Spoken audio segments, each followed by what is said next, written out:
The Valley Current.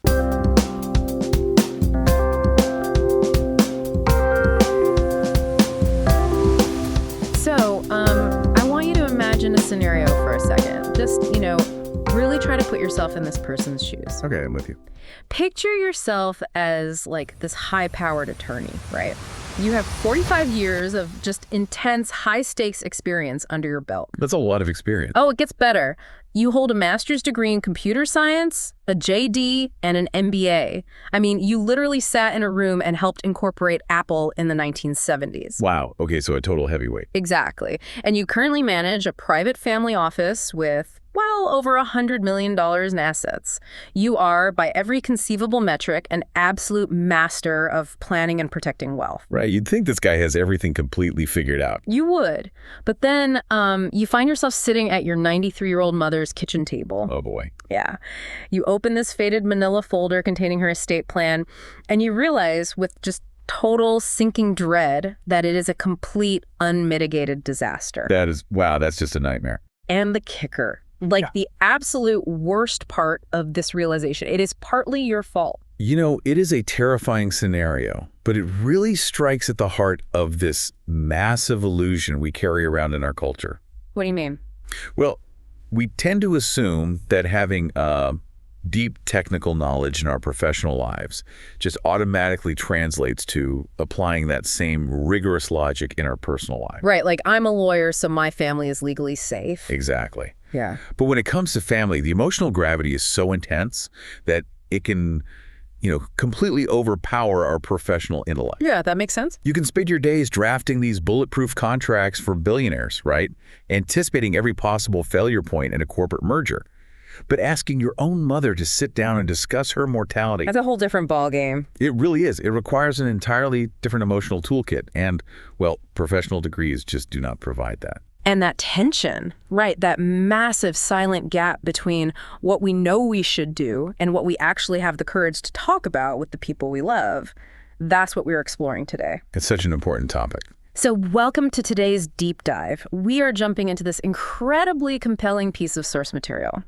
It's the spring 2026 prologue to a book by Jack Russo titled On Becoming Older and Wiser, about money, mortality, and meaning. And the author is that exact attorney you just described. Yeah, exactly. He's the managing partner of a law firm, decades of high-level experience, dealing with founders and immense wealth. Yeah. Yet, he wrote this prologue looking back, not at his boardroom victories, but at a series of deeply personal family deaths. Right. And those events forced him to confront his own profound blind spots regarding legacy and really communication. And I want to set expectations right up front for you listening. Today's deep dive is not going to be some dry lecture on the legal mechanics of wills and trusts. Yeah, definitely not. If you're tuning in expecting like a continuing education seminar on the tax code, this isn't it. This is a deeply personal exploration of why families, even incredibly sophisticated wealthy ones, avoid talking about death. Which is almost all of them, honestly. Seriously. We're going to examine the generational consequences of that silence, and most importantly, how to finally break it. So, okay, let's unpack this. The core premise of the source material draws a massive, stark line between what is called the human work and the technical work of legacy planning. And that distinction, that's the foundational framework for everything we're going to discuss today. Break that down a bit. What's the difference? Well, when most people hear the phrase estate planning, their brains immediately jump to the technical work. Like the paperwork and stuff. Right, exactly. They think of setting up a revocable living trust, drafting a pour-over will, executing healthcare proxies, debating tax mitigation strategies. The really dense, boring stuff. Yeah, all the dense legal scaffolding. But the argument here is that all of that technical scaffolding is entirely dependent on the human work. Okay, so the human work is what exactly? The human work is the talking. It's the listening. It's that messy, incredibly uncomfortable process of articulating your values and actually deciding what the wealth is for. Right, because if you skip that... If you skip the human work, the technical work is essentially a house built on sand. That's a great way to put it. And I want to talk about who this message is actually for, because the source material is very specific about this. It's aimed primarily at boomer parents, so, those born between 1946 and 1964. Yep, the boomer generation. And we are talking about families holding investable wealth anywhere from, say, $1 million all the way up into the 9 figures. But there's a crucial addition here. Which is? This information is equally for the adult children who are essentially like reading over their parents' shoulders. Which makes perfect sense when you look at the demographic reality we're living in right now. Oh, absolutely. We are right in the middle of the great wealth transfer. I mean, trillions of dollars are moving from the boomer generation to Gen X and millennials. It's unprecedented. It is. But the wealth level actually doesn't solve the communication problem. Whether you have $1 million or $100 million, that psychological barrier to discussing your own decline and death, it just remains the same. Yeah, money doesn't make you immortal. Exactly. And what's fascinating here is the breakdown of the book's actual structure.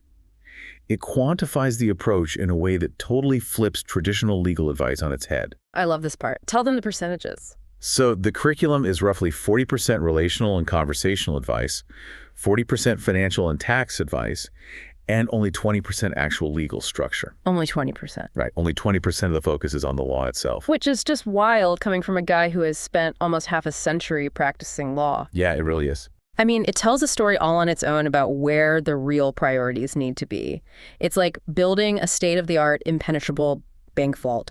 You hire the best engineers, you pour the thickest concrete, you install, biometric scanners. Right. The works. But then you refuse to have a single conversation with your family about what you're actually going to store inside it or who gets the combination when you're gone. The total waste of a vault. Exactly.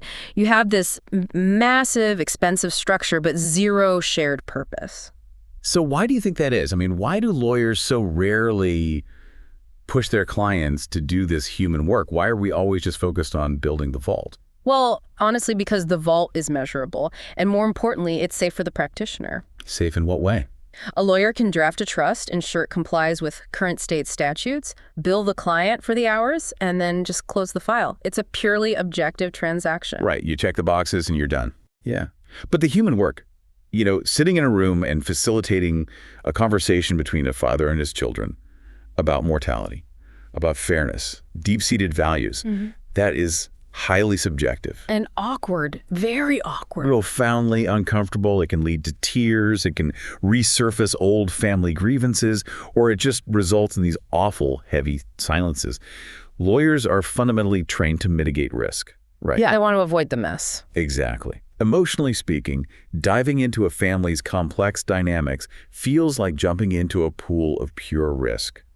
But the entire thesis we are looking at today is that avoiding that emotional risk practically guarantees a structural legal failure down the line. And there's an interesting timeline applied to this, too, in the book. The text states firmly that the legal paperwork has a much shorter shelf life than the human conversation. Which is so true. I guess that makes sense, right? Like tax laws change, exemptions sunset, new administrations come in and rewrite the entire code. Right. The technical stuff is always shifting. But the human half the why behind the wealth that fails most often, not because it changed, but because it was never articulated in the first place. Precisely. And there's a very pointed demand regarding whose responsibility it is to initiate this human work. Oh, yeah. The author insists, and he's very firm on this, that it must be the parents who initiate the conversation. Now, I want to push back on that a little bit. Is it really fair to put the entire burden on the parents? How do you mean? Well, what if the parents are dealing with cognitive decline or, they're just fundamentally opposed to talking about money? Why shouldn't the adult kids step up and just force the issue? It's a valid question. It really is. But consider the power dynamics inherent in a parent-child relationship. Okay. Even when the child is, say, 50 years old and the parent is 80, that fundamental dynamic still remains. If a child initiates a conversation about the parent's estate, no matter how delicately they phrase it, it is incredibly easy for the parent to misinterpret it. Oh, like, why do you care? Exactly. They might see it as greed or impatience or even an attempt to strip them of their autonomy. The parent might think, why are you asking about my money? Are you just waiting for me to die? Oof. Yeah, that's a brutal thought, but I can see how a parent would go there. Right. And because the parents hold the assets and the ultimate authority over them, to remove the stigma and the suspicion, the parents have to be the ones to open the door and invite the children in. They have to set the table for it. Yes. You cannot wait for your kids to awkwardly prompt you about your own death. It just doesn't work. So you listening to this right now, I want you to think about your own family for a second. Have you been avoiding these conversations out of politeness? Most people do. Right. Have you convinced yourself that just because you have like a signed document sitting in a safe deposit box somewhere, your family is totally protected? Because the story we're about to dive into proves that a document in a drawer is nowhere near enough. No, it really isn't. To understand why this is so critical, we're going to look at 3 specific deaths in this family, starting with the author's father. And this first narrative is crucial because it sets a baseline for how someone can execute their end-of-life wishes with absolute, almost shocking clarity. Yeah, shocking is the right word. We have to look at the father's background first, just to understand his mindset. He was born in New York City in 1925, a first-generation American, and he was a World War II Navy PT boat survivor. Which is already intense. Very. Specifically, he survived a kamikaze attack that sank his boat and actually killed members of his crew off the coast of Okinawa in 1945. This was right before the atomic bombs were dropped. You really have to pause and think about the psychology of that. I mean, this is a guy who looked violent, unpredictable death right in the face as a very young man. Yep, barely in his 20s. In that moment off Okinawa, he had absolutely zero control. It was pure chaos, just total surrender to fate. And he survived it. And he carried that quiet, unbreakable resilience into the rest of his life. The source material highlights his smoking habit, actually, as a bizarre testament to his sheer willpower. Oh, the smoking, yes. He started smoking Lucky Strikes at age 16 in 1942, heavily influenced by the great American advertising campaigns of that era. Like everyone else back then. Right. But he didn't just smoke casually, he smoked 5 packs a day. 5 packs. Let's actually do the math on that because it is staggering. 100 cigarettes a day times 365 days a year for 50 years. That's a lot of smoke. That is roughly 2.5 million Lucky Strikes. The text calculates that it's somewhere north of $200,000 in pocket change, just turned into smoke and scar tissue over half a century. But the defining detail here isn't the staggering volume of the smoking itself, it's how he eventually stopped. Right. At age 66, after 50 years of 5 packs a day, he quit cold turkey. Just completely stopped. He just woke up and stopped.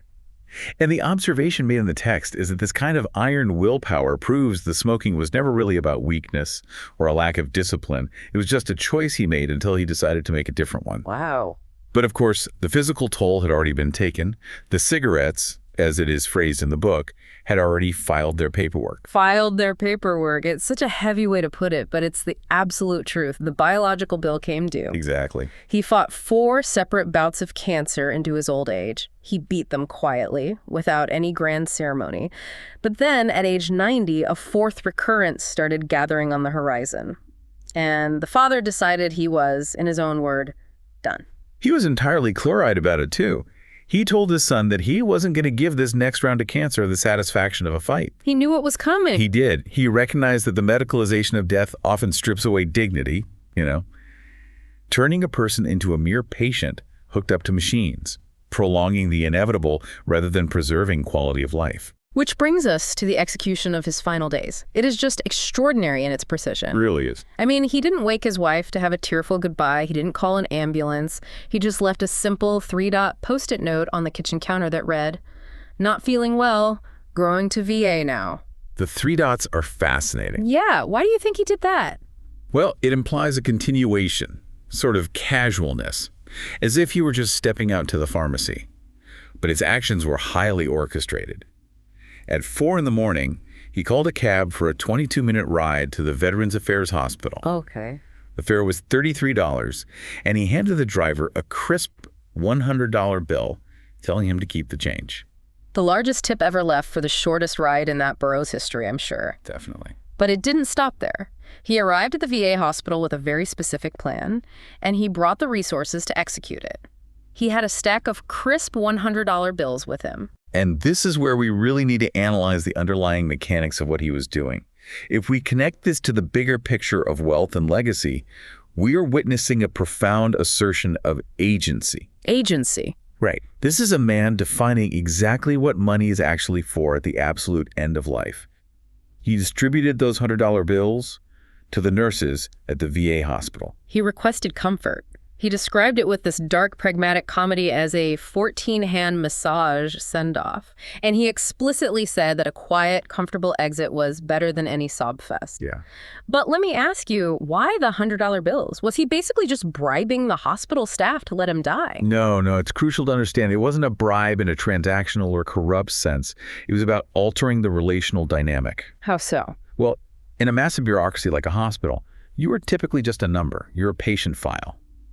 By handing over significant cash, he was asserting his autonomy and demanding to be seen as a human being making a sovereign choice. Oh, that makes sense. He realized that at the very end, dollars are no longer meant for accumulation or investment or even purchasing goods.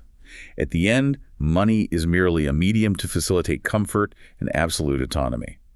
The nurses understood the money as a gesture of profound gratitude from a man who knew exactly what he wanted. And the doctors, how do they react? The doctors, according to the narrative, practiced a useful kind of not looking. Useful kind of not looking. Right. They recognized a terminal man taking control of his own exit, and they allowed it to happen peacefully. It's an incredible contrast. Here's the young man who survived the kamikaze attack with zero control, now orchestrating this hyper-controlled, peaceful exit on his own terms. It's poetic. It really is. But as beautiful as that closure was for him, it opens a whole new, messy chapter for the people he left behind. And that burden fell directly onto his younger son, the author's brother. Correct. The father's exit was masterfully handled for himself, but it left the surviving family in a new reality. The brother steps in to care for their mother. Now, the text makes a point to contrast the two brothers. The author had the massive balance sheet, the multiple law degrees, the pristine credentials. All the paper success. Exactly. The younger brother did not have those things.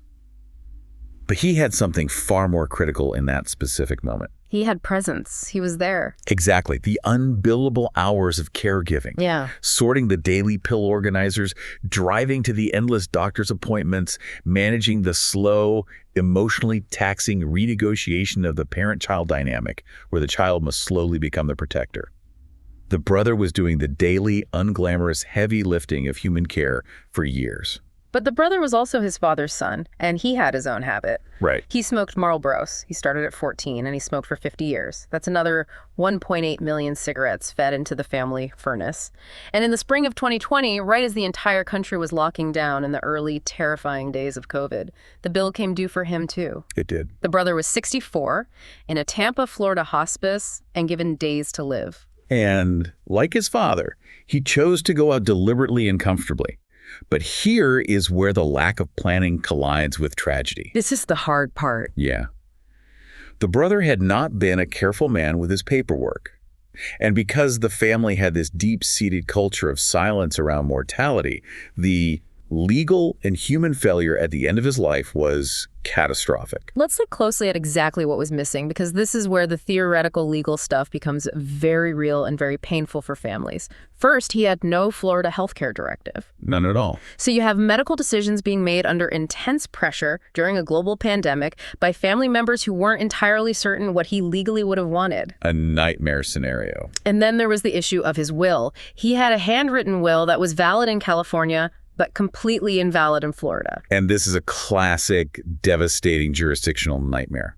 Let's break down the mechanics of why this happens.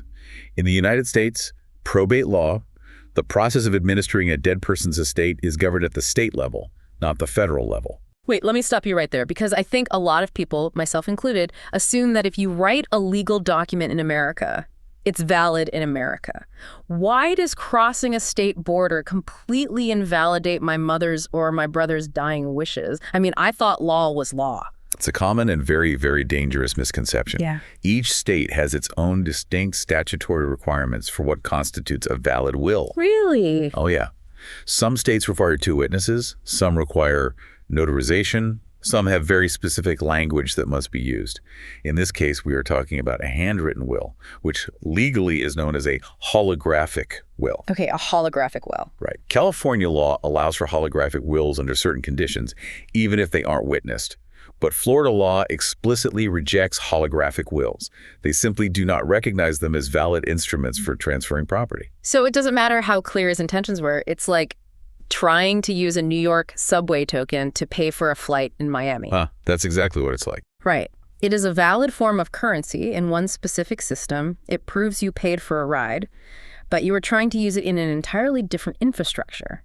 The flight attendant doesn't care about your subway token, and the Florida probate judge doesn't care about your California handwritten will. That is an excellent analogy because it highlights the rigidity of the system.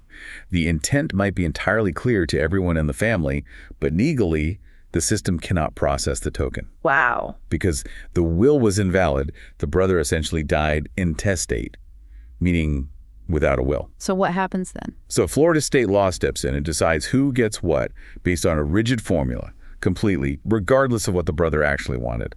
It forces the grieving family to fight bureaucratic battles just to settle his affairs. The text also notes he had a brokerage account that was titled the wrong way, which resulted in 3 years of agonizing correspondence with a custodian and an unnecessary tax filing. 3 years of paperwork, just because an account didn't have the right designation on it. Yeah, 3 years. But, as messy and frustrating as all that legal bureaucracy was, the author says that wasn't even the worst part of it. No, it wasn't. And this brings us right back to the core concept of the human work. This raises an important question: what is the cost of silence? The worst part was that the people standing in that Tampa hospice room loved him deeply, but they were forced to guess what his wishes were. They didn't know for sure. And they had to guess because the conversation where he might have explicitly told them was never allowed to happen. And what just breaks my heart is that it wasn't malicious. Not at all. The family silence wasn't born out of secrecy or paranoia or wanting to hide money from each other. It was born entirely of love. The text explains that in their family, they loved each other so much that they simply avoided talking about money or dying out loud.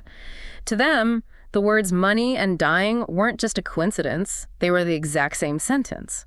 It is a protective instinct, but it is one that ultimately causes immense harm. We avoid the uncomfortable conversation because we want to spare our loved ones and ourselves emotional pain in the present moment. Right. Nobody wants to ruin Thanksgiving dinner. Exactly. But we have to realize how causality works here. By avoiding the conversation, you don't eliminate the pain.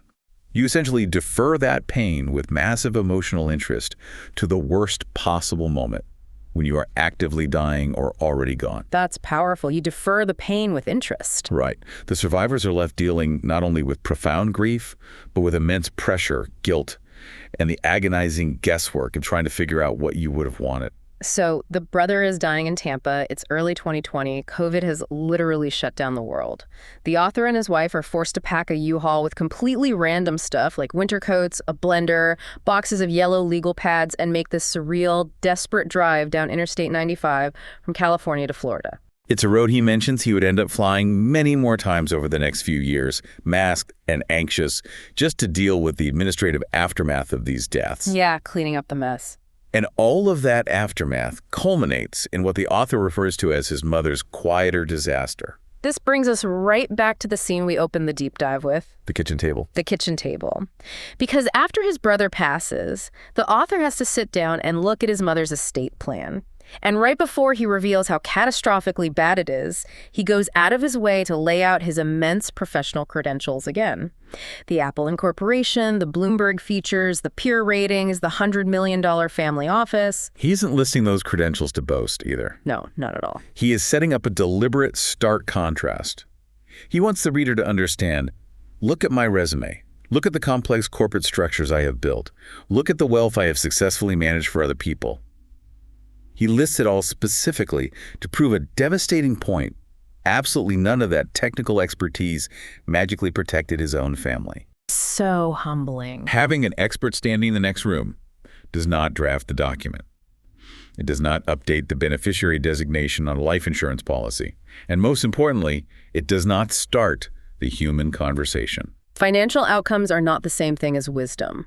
That's a concept that really jumped out at me from the book. It's a great line. So he sits at the table, he opens the manila folder his 93-year-old mother hands him, and the trust inside was for a woman who, legally speaking, no longer existed. The erosion of an estate plan by the simple passage of time is astounding if you don't actively maintain it. A trust is not a set-it-and-forget-it document. Right. Let's look at the specific errors he found, because they perfectly illustrate how a lack of technical maintenance destroys the legal structure. First, the documents still referenced a house in New York that had already been sold years prior. How does that actually affect things in probate? Like, if the house is gone, doesn't the court just ignore it? You'd think so, but no. It creates a legal issue often referred to as ademption by extinction. Okay, big legal term. Right. When a will or trust leaves a specific piece of property to someone, and that property is no longer in the estate when the person dies, the gift fails. But it creates confusion. Did the creator intend for the beneficiary to receive the cash equivalent of the sold house? Or do they just get nothing?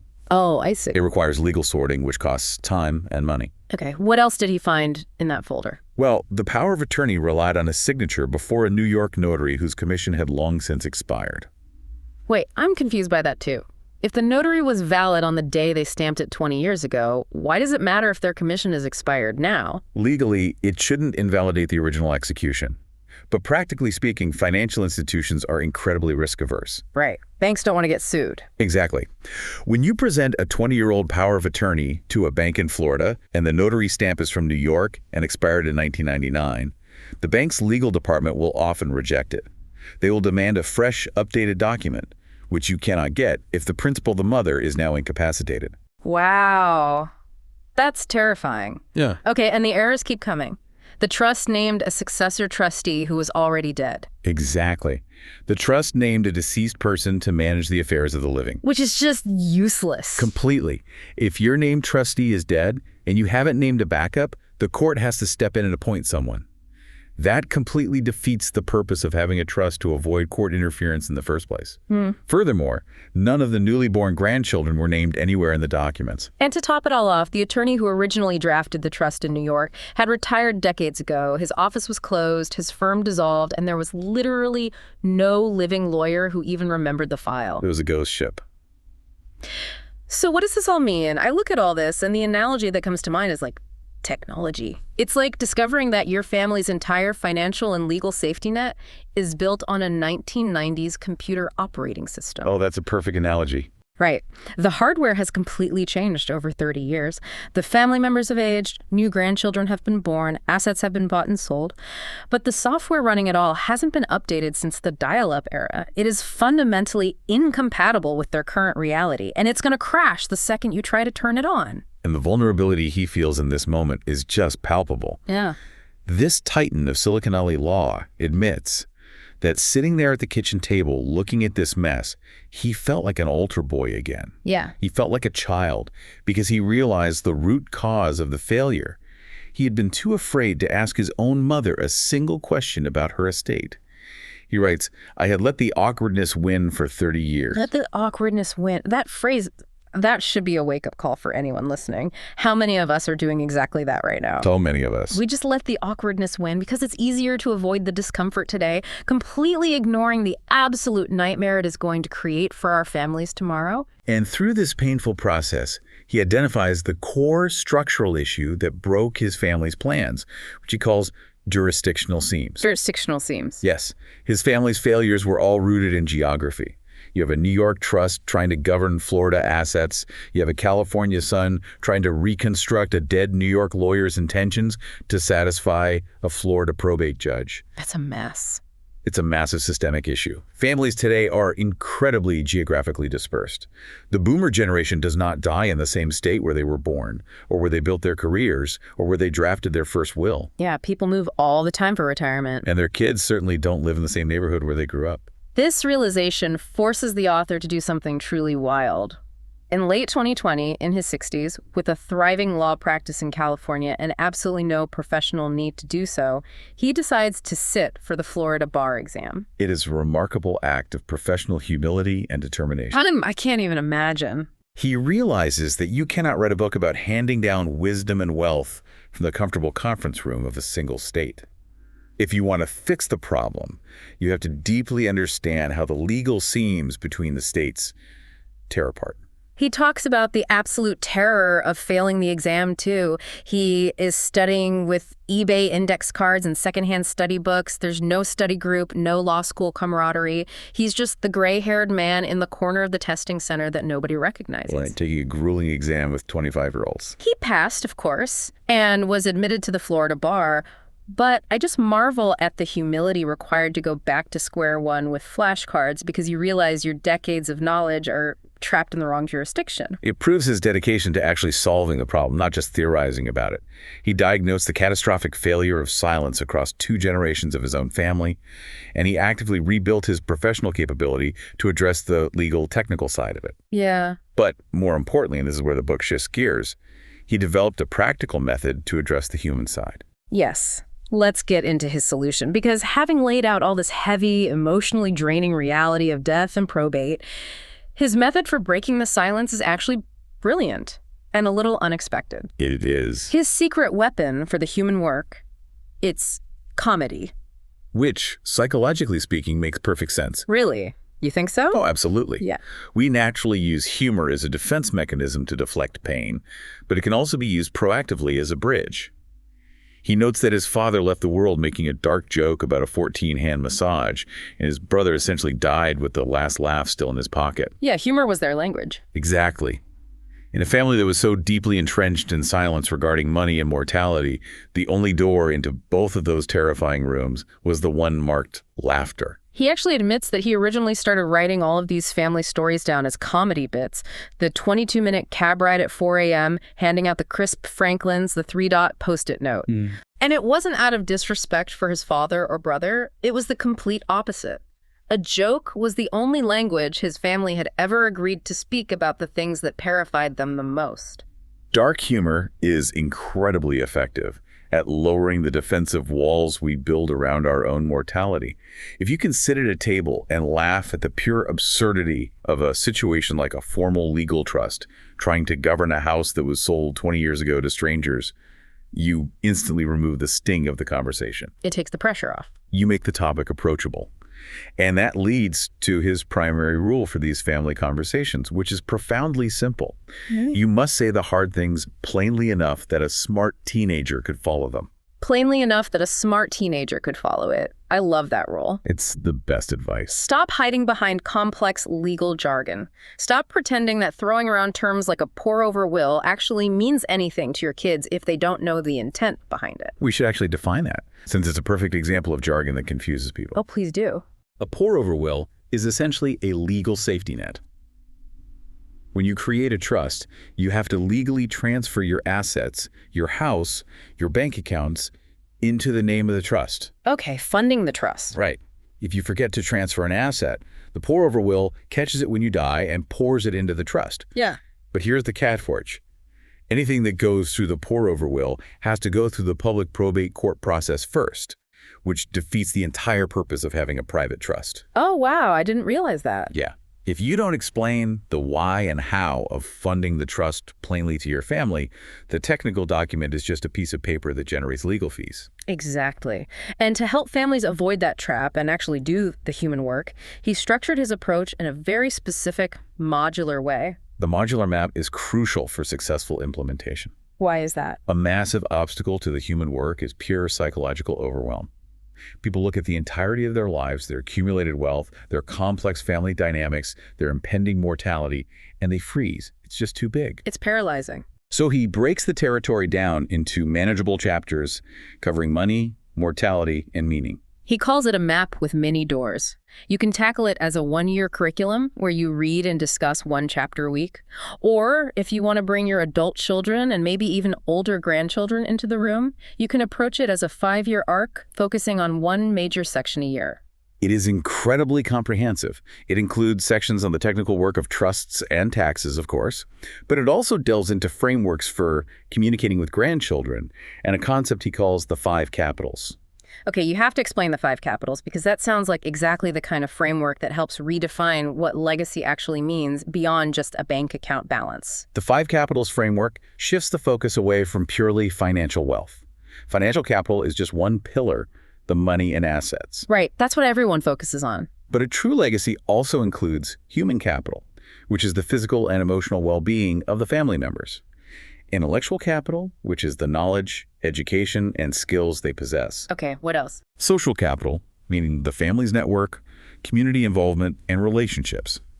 And finally, spiritual or legacy capital, which encompasses the family's core values, purpose, and moral compass. I love that. By breaking legacy down into these 5 areas, families realize they are passing down much more than just money, which makes the conversation richer and less intimidating. That is so much healthier than just handing over a spreadsheet.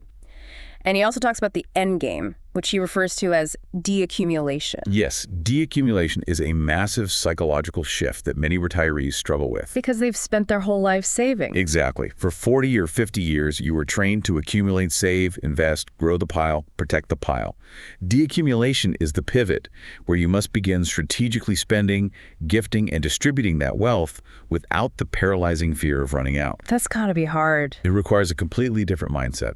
By making all of these concepts modular, he gives families permission to pace themselves. It's brilliant because it removes the pressure. It's not about forcing everyone into one agonizing, tear-filled 6-hour summit about death over Thanksgiving dinner where everyone ends up storming out. Nobody wants that. No.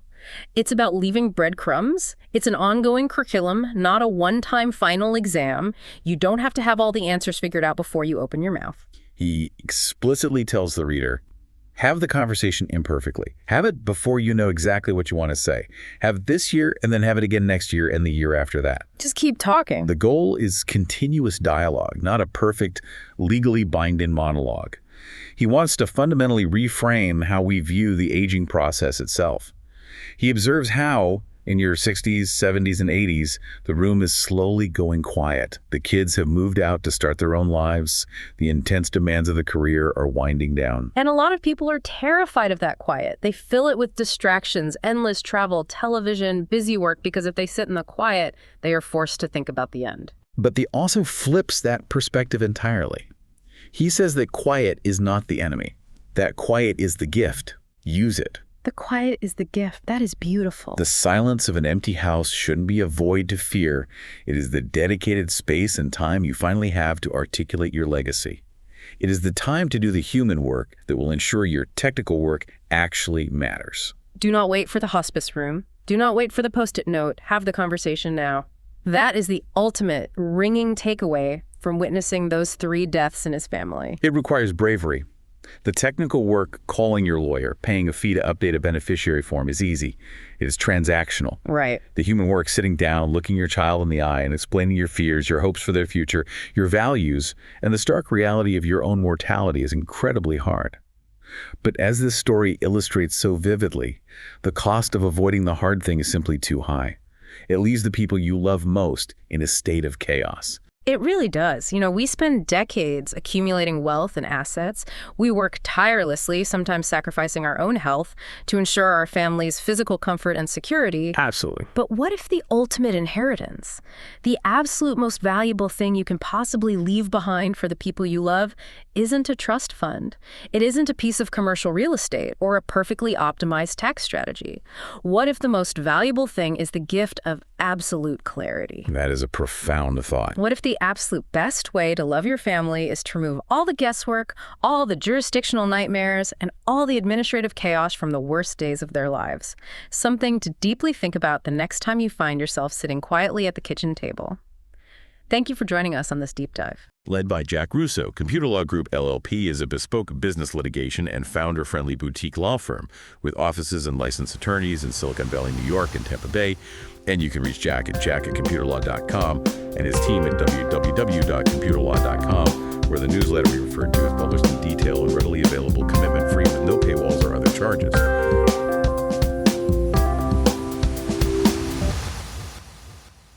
Tune in next time on The Valley Current.